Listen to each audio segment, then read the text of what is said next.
독서 모임 추천책 6권을 소개해드리겠습니다. 첫 번째 책은 데일리 리포트 하루 15분의 힘, 서혜윤 저자의 책입니다. 사람들은 계획을 생각하면 할 일, 즉 목표를 떠올리기만 합니다. 하지만 진짜 계획은 시간과 방법을 포함한다고 합니다. 데일리 리포트를 쓰면 시간과 방법이 명확해진다고 하는데요. 데일리 리포트는 3가지 핵심 키워드를 가지고 있습니다. 계획, 피드백, 그리고 몰입입니다. 저자는 실행한 일에 대해서 몰입도를 측정하고 기록한다고 합니다.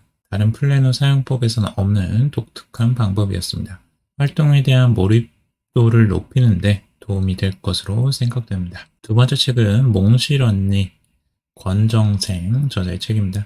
한국 전쟁 전후를 배경으로 우리 현대사의 굴곡이 고스란히 녹아진 처참한 가난 속에서도 인간다움을 잃지 않고 이웃과 세상을 감싸는 한 소녀의 위대한 성장기입니다.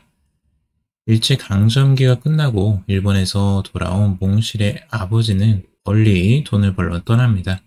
몽실의 어머니는 먹고 살기 위해 몽실을 데리고 다른 남자와 살러 갑니다. 새 아버지는 동생 영득이가 태어나자 몽실을 모질게 대합니다. 결국 몽실이는 절름발이가 된 채로 홀로 친아버지에게로 돌아옵니다. 이런 시련과 고통 속에서도 몽실은 끝내 운명에 굴복하지 않습니다. 오히려 굳은 의지로 주변 사람들을 보듬으며 꿋꿋하게 삶을 개척해 갑니다. 그녀의 고난을 극복하는 일대기는 감동과 위안을 건넵니다. 몽실 언니는 운명에 휩쓸려 살았던 게 아니라 자신의 삶을 직접 선택한 걸까요? 운명과 선택에 대해서 이야기를 나누어 봤습니다. 당신이 생각하는 세 번째 책은 당신이 생각하는 모든 것을 믿지 말라 조세프 응우엔의 책입니다. 인간은 왜 끊임없이 괴로운 걸까? 어떻게 하면 초월적 영감에 다다를까를 고민하던 한 청년이 심리학 공부를 하고 치료 전문가를 만나고 그림자 작업을 합니다. 그리고 깨달은 것은 생각하기를 멈춰라 라는 것입니다. 저자는 에고에 근원한 부정적이고 인위적인 사고, 이 생각하는 행위, 싱킹의 틀에서 벗어나 우리에게 저절로 주어지는 창조적인 생각에 집중해야 함을 강조합니다. 이 방법을 통해 의식이 확장되는 희열, 직관과 초월적 영감이 열리는 경험을 할 수 있다고 합니다. 네 번째 책은 대학, 중용입니다. 증자와 좌사의 저서입니다. 동아시아를 지배하는 사상 체계를 만들어낸 주인은 대학과 중용을 사서 가운데 가장 먼저 읽어야 할 책과 맨 마지막에 읽어야 할 책으로 꼽았습니다.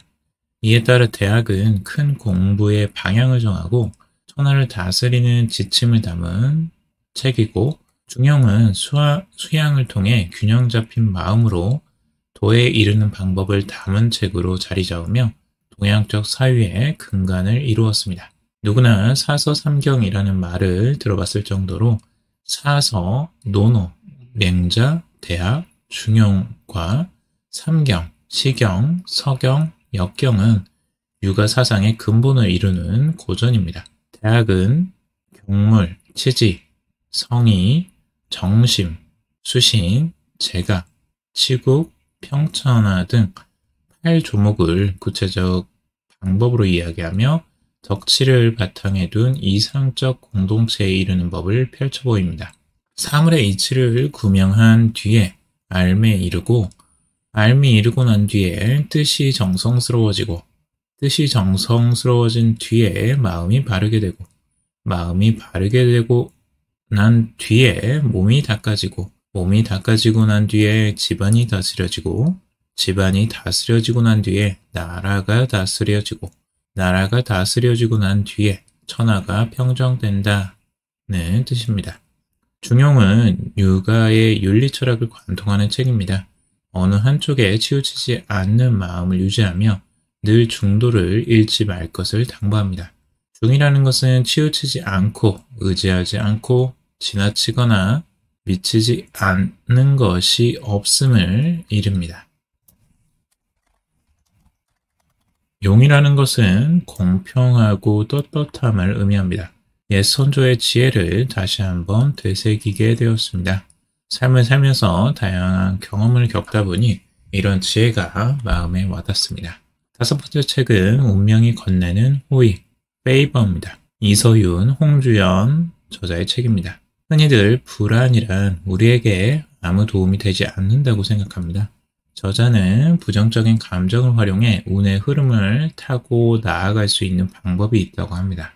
저자는 불안은 운을 활용하는데 중요한 열쇠가 된다라며 불안을 신호로 삼아 나아간다면 운의 흐름을 타고 원하는 곳을 향해 나아갈 수 있다고 밝힙니다. 운명에 대해 다시 한번 생각해 보게 되었습니다. 사주팔자에 대해서도 호기심이 갔습니다. 여섯 번째 책은 마리 앙뚜아네트 스테판 츠파이크의 책입니다. 마리 앙뚜아네트는 함스부르크 황녀에서 프랑스 왕비가 됩니다. 저자는 그녀의 역사는 조작되었다라고 말합니다. 빵이 없으면 케이크를 먹으면 되지 라는 말은 유명합니다. 정작 마리 앙뚜아네트는 이런 말을 한 적이 없다고 합니다. 마리 앙뚜아네트는 오스트리아의 황녀로 태어나 프랑스의 왕비가 되는데 원하는 것은 무엇이든 가질 수 있었으며 유행을 선도했고 민중의 사랑을 몸소받았습니다. 하지만 그토록 쉽게 그녀를 최고의 자리에 올려놓았던 운명은 그녀를 잔인한 저울대에 올려놓았습니다. 마리 앙뚜아네트는 선동과 모략으로 민중의 아픔에 눈꼽만큼도 관심 없는 비정하고 철없는 왕비가 되었습니다. 하지만 불행 속에서도 그녀는 좌절하지 않고 왕권을 지키기 위해서 최선을 다해 싸웠다고 합니다. 우리가 알고 있는 역사가 왜곡될 수 있다는 것을 실감했습니다. 승자의 역사라는 말에 공감이 되었습니다. 마리 앙뚜아네트의 삶을 보며 참 가련하고 애처로웠습니다. 이상 6권의 책을 소개해드렸습니다. 감사합니다.